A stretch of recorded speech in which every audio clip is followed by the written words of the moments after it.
नमस्कार. श्री स्वामी समर्थ.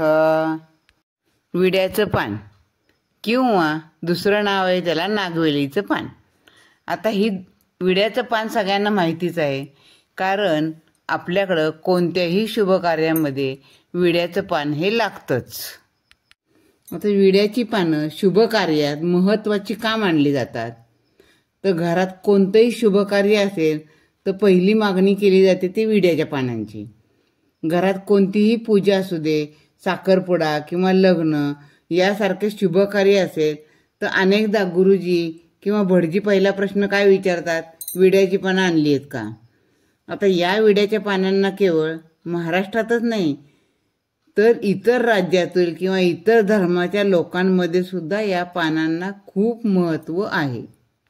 आता बंगाली लोकांमध्ये सुद्धा नवरीला लग्नाला आणताना तिच्या तोंडासमोर विड्याची पानं घेऊनच तिला मंडपात आणलं जातं.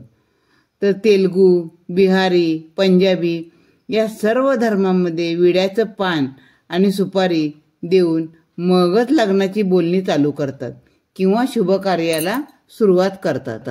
पण मला वाटतं आपल्यापैकी बऱ्याच जणांना हे माहिती नाहीये की विड्याचं पानच का वापरतात किंवा विड्याचं पानच का वापरली जातात. आता हे विड्याच्या पानामागची एक धार्मिक कहाणी आहे, ती आपण बघूया.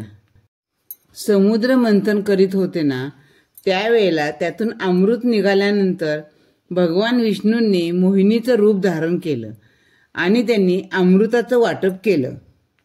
आता हे वाटप करताना काय झालं? वाटप केल्यानंतर त्यात थोडं अमृत शिल्लक राहिलं. त्यावेळी त्या मोहिनी रूप घेतलेल्या विष्णूंनी काय केलं? ते उरलेलं अमृत जवळच असलेल्या नागराज नावाच्या हत्तीला बांधलेल्या खुंटाजवळ नेऊन ठेवलं. आता काही दिवसांनी त्या अमृतामधून एक वेल उगवली.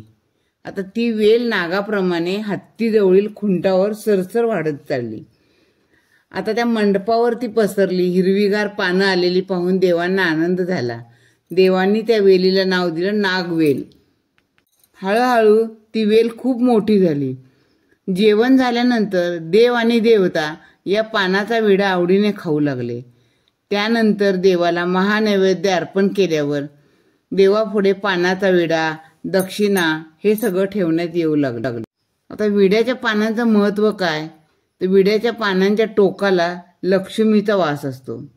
विड्याच्या पानाच्या उजव्या बाजूला ब्रह्मदेवाचा वास असतो. या विड्याच्या पानाच्या मधोमध सरस्वतीचा वास असतो. विड्याच्या पानांच्या डाव्या बाजूला पार्वती देवीचा वास असतो. विड्याच्या पानाच्या शेवटच्या लहान टोकामध्ये महाविष्णूंचा वास असतो. विड्याच्या पानाच्या मागील बाजूस चंद्रदेवतेचा वास असतो.